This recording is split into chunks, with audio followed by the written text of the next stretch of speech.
crafty friends, I'm really excited to get to bring to you this new project that I made using the brand new released Foundry Wax from Tim Holtz and Ranger.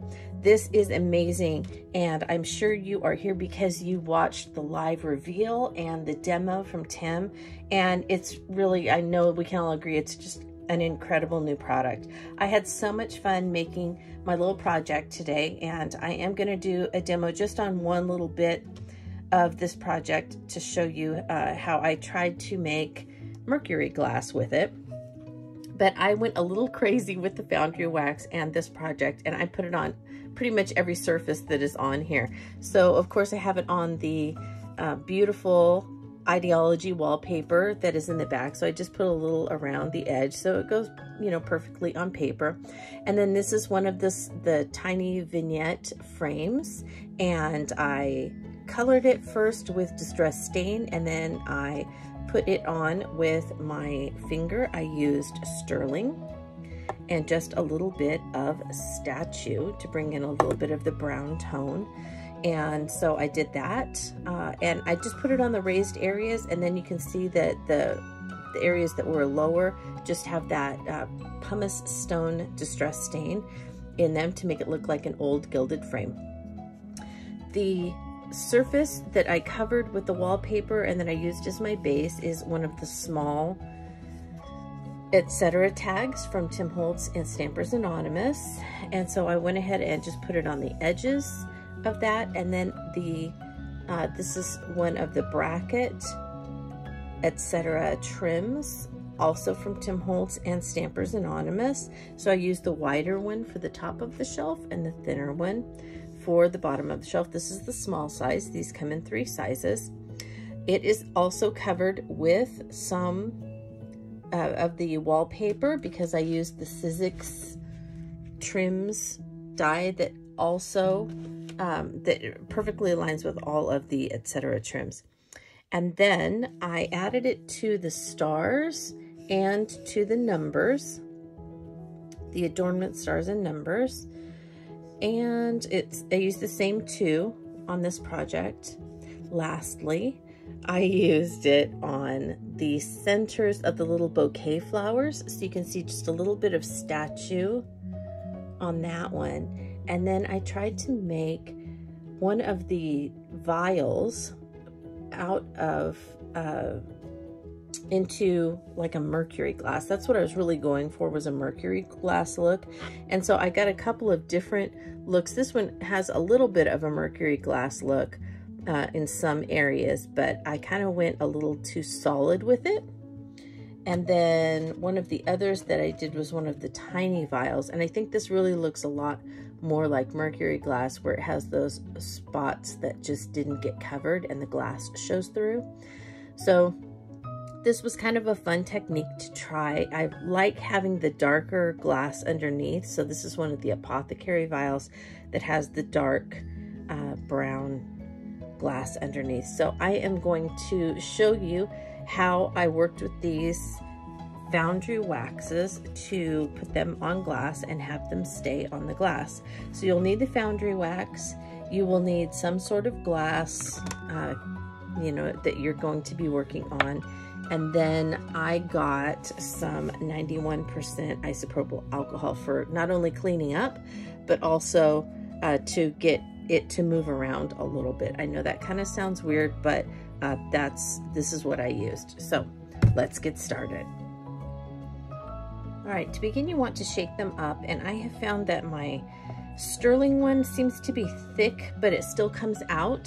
So when I try and shake it, I can't hear the ball in there, but so you can barely hear it, and I'm really shaking it. So I know it's in there, but it still comes out and it still works fine. Whereas the gilded, you can hear it. The statue, you can hear it.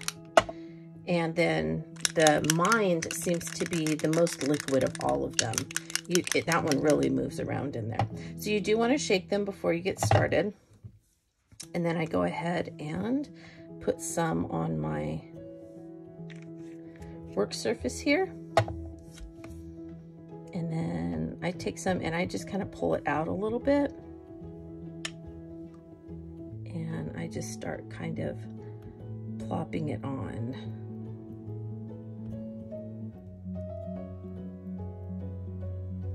So this is one technique I used,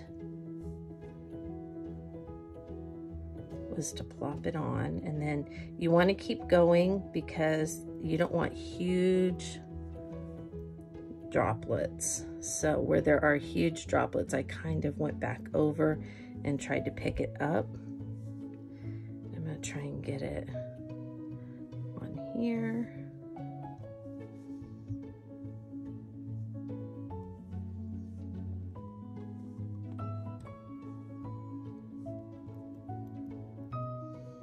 Okay, so you can see how sometimes when I go back over and pick it up to try and thin it out, I do want to leave some chunky bits, but not all of them. And then I will, for the glass, I usually wipe off a little bit. Then I went in with my brush and I kind of covered a few spots that I didn't get, and you can kind of plop a little bit more on that way,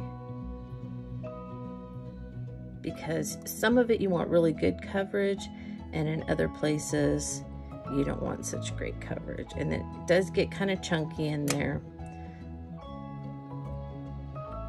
So this is not perfect, and that's okay. All right, so start with that, and then what you want to do is take something that you can, and oh, here,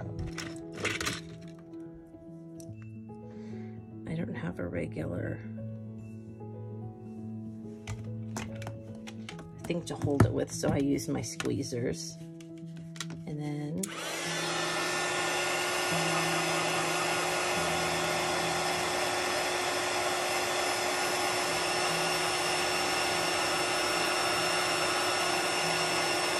you see how it just kind of moves like that?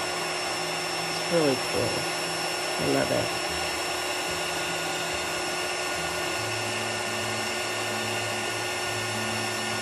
So in the bigger, thicker areas, it kind of bubbles up.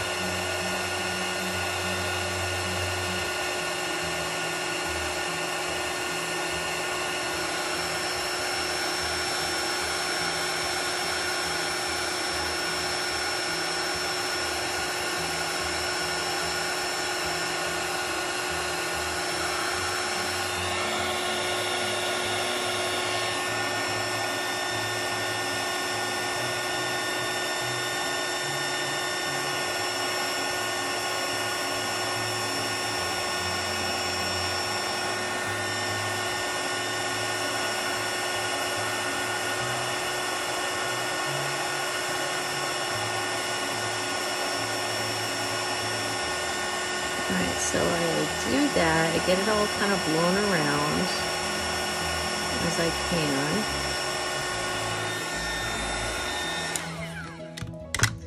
And there you can kind of see that it's starting to get that mercury glass look to it. Alright, then another thing that I did was I did add a little bit of brown to kind of add in a little bit of that look. So let's add in some statue.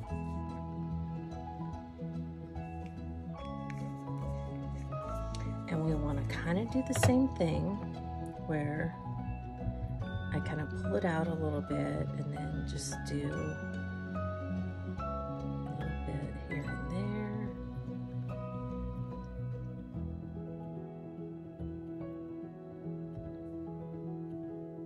I'm putting more on this one than I did my original one. I did a lot of statue on the original one and just a tiny, I mean a lot of sterling on the original one and only a tiny bit of statue, and I thought it would be kind of fun to add in a little more statue and see how that looks.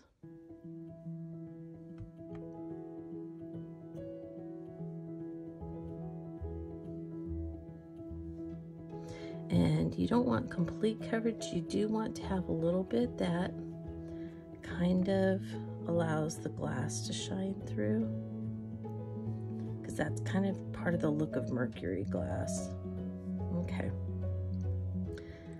This is still a little hot, but I want to get some at the top. So please be careful when you're working with the glass, because you can, you know, burn your fingers if you go in too soon. I'm gonna grab a little bit of that and put some in on the stem, although the stem will most likely, most of us usually cover that up with a little something, don't we?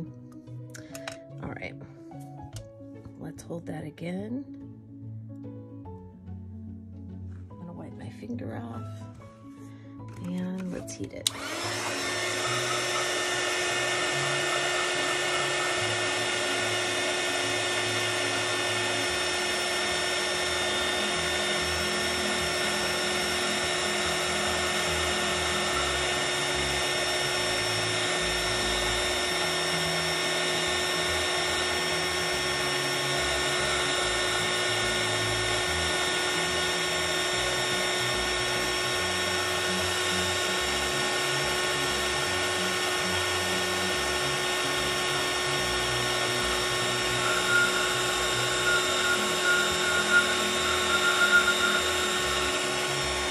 Okay,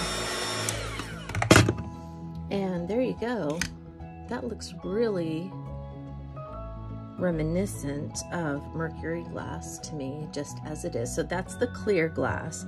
And then I thought I would show you what it looks like on the darker glass and show you another technique. So what I'm going to do is I'm going to use my brush and my alcohol ink, I'm sorry, isopropyl alcohol. As you can see, it dissolves it before it's been heated. I didn't heat this.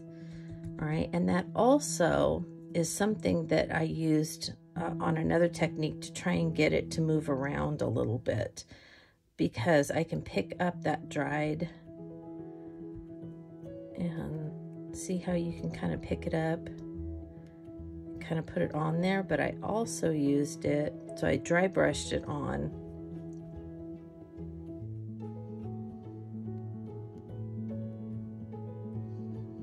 And then I let that alcohol dry.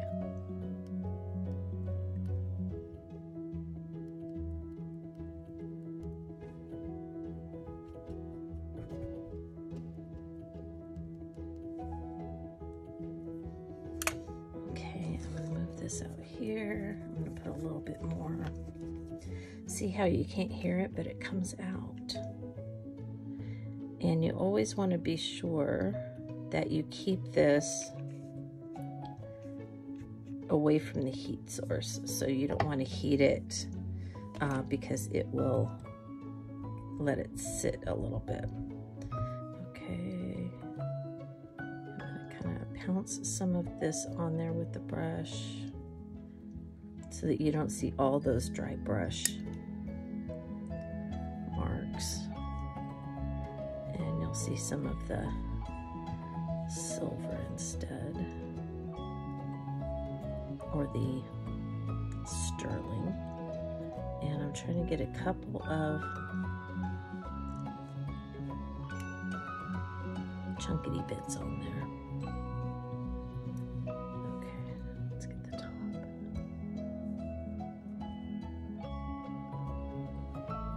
Great, all right, so you can see that's what it looks like. And then a couple of times what I did was I went in to try and make little dots where some of the stuff would show through, and it would kind of drip around.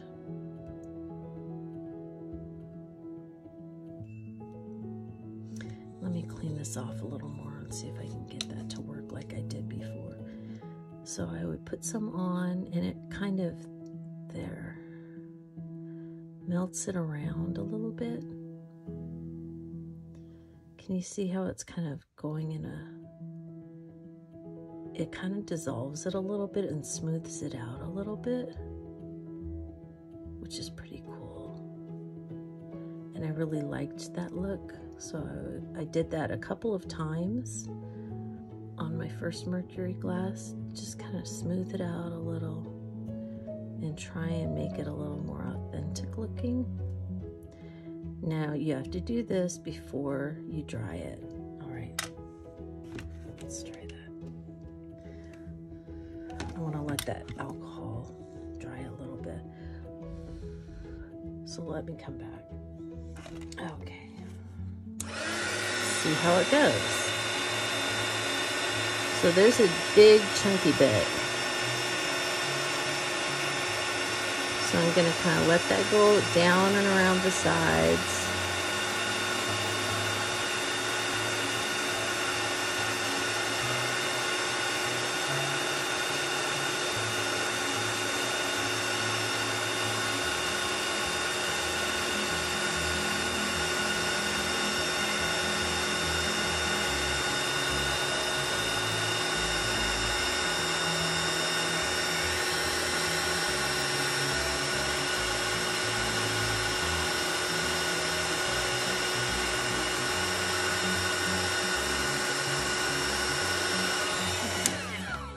Now, I'm probably doing all kinds of chemistry things wrong, but I just had so much fun working with the glass and these new foundry waxes. Right now that they're cool, there you go. There are my attempts to make mercury glass from some of the Tim Holtz Ideology vials.